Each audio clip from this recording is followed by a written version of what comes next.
So this morning I had a bit of a text message exchange with a friend of mine. He likes to sometimes all of a sudden send me 5,000 texts when he wants to vent, which is great. But he expressed his surprise that when Jesus came and called, nobody answered.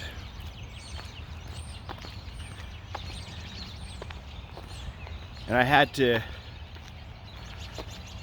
get honest and share that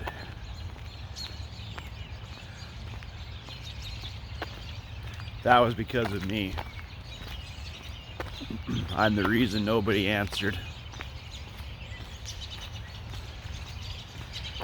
You see, about 22 years ago, back in 2001, I had a dream, a very, very vivid, powerful spiritual experience in which Jesus came to me. And I'm going to skip most of the details here. The short story is that Jesus came to me, he embraced me. And I fell to my feet in tears just at the realization of his love and the reality of his love and his life, his attention to me. And then in the emotion of that experience, I woke up and it's interesting what he told me as I was coming back through the portal from the spirit realm back into my own body. He told me that the most important thing I could do was to treat my wife with as much love and patience and kindness as I possibly could. That was the mission he gave me.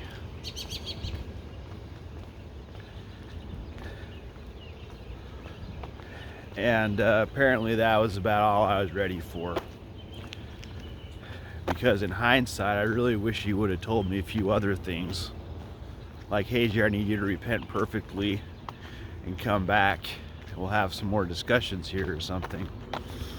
Because I didn't really understand what the gospel was about. But I'm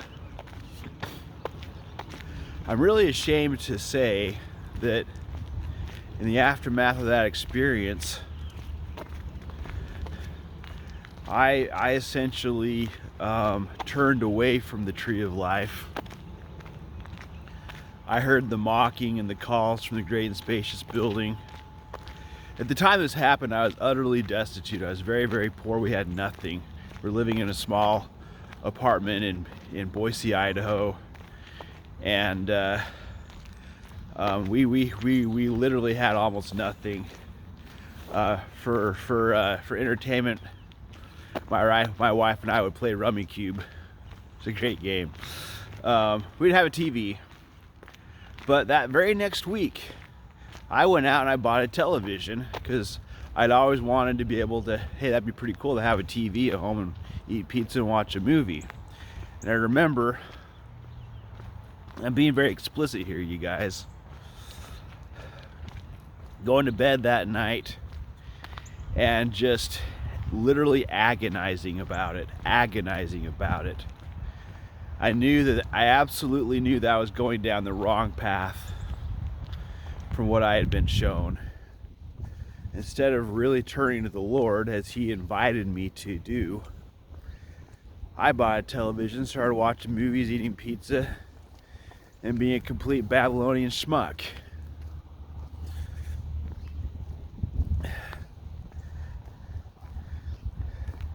And so the next time the Lord came to invite a servant to follow him,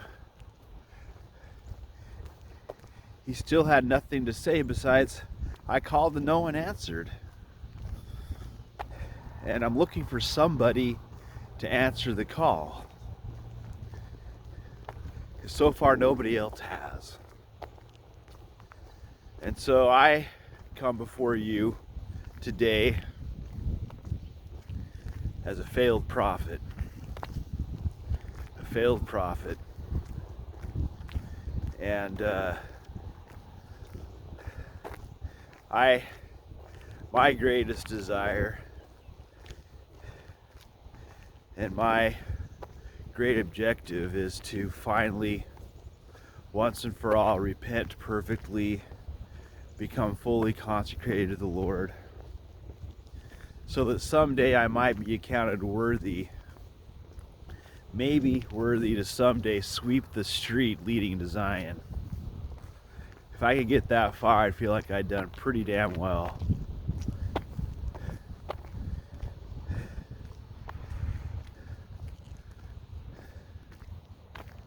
So, why am I sharing all this anyway? So I can, play pity me? Don't be that guy. Don't be that guy who hears the voice of the Lord calling and calling and calling again and turns away.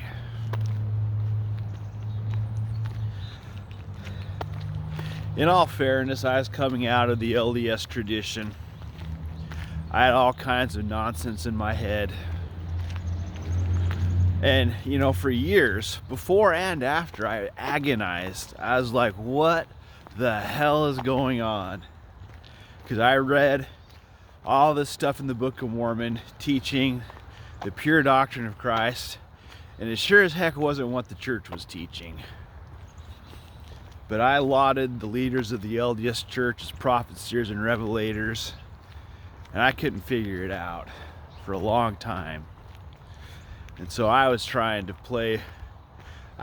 walk on both sides of the fence, trying to figure it out. Finally figured it out that these guys are frauds. These guys don't know Jesus any better than Joe Biden. And so I'm finally figuring it out. I feel a lot like Peter, who denied the Lord 3 times and wept bitterly. I know a little bit about what that feels like. When I talk about in my videos when you reject grace, it's harder the next time. It's a lot harder the next time. I know what I'm talking about.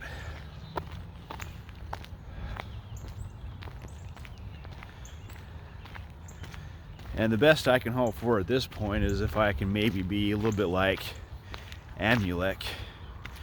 Remember the guy in the Book of Mormon, Ammonihah? Alma comes along and gets thrown out of the city. The angel says, hey, go back, there's a dude there. He'll take you in, give you some food, and you can go from there. And Amulek's there, and he takes Alma into his house and feeds him, patches him up, and gets him on his feet. And Alma's able to teach Amulek the gospel. They go out teaching together, and together they get thrown they get thrown to prison, right? And Amulek addresses the people, and his discourse makes it into the Book of Mormon. You're like, wow, how did he know all that? Well, I'm pretty sure that what Amulek shared is actually what Alma had taught him. So it wasn't really like that was an original. And I know all about that. I share a lot of things in my videos and writings that I've learned from other people, especially Rob Smith sure has a lot of great stuff to share. a lot of what I share harkens back to what I've learned from watching his videos, reading his books. So I'm just a tag along. But you know what? I feel honored to be so. Anything I can do to share the gospel and to patch things up and to be of service to the Lord and promoting the establishment of Zion, that's awesome. And right now I'm just doing the math. I feel like I'm finally getting the pieces put together, learning how to finally repent perfectly and completely. And that's where I'm at. I'm in the process of finally, once and for all, repenting perfectly and completely, doing my very, very best to follow Jesus Christ, to become a disciple of Jesus Christ, and to stop being a failed prophet. Stop being a failed prophet. We all need to stop being failed prophets.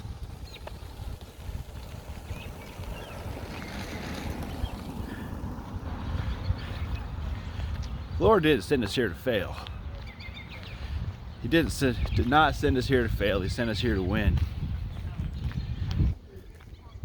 We need to get our acts together and win.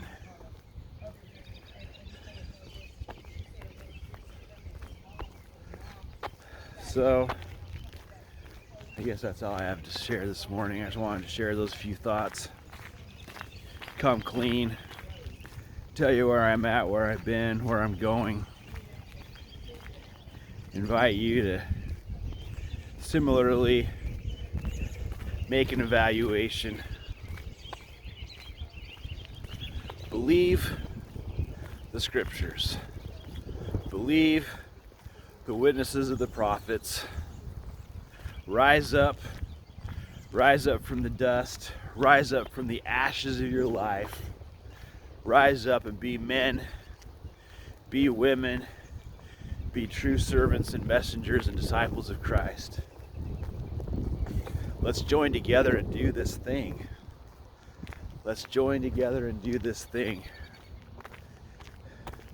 that we might have glory with Christ and glorify Him through our righteousness, by manifesting Him even as He manifests the Father. I pray that we can do this and will do this.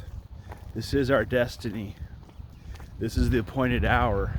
Now is the time for us to rise up and do this great work. The clock's ticking. Just like the song, this is the final countdown, you guys. It's now or never. See you later.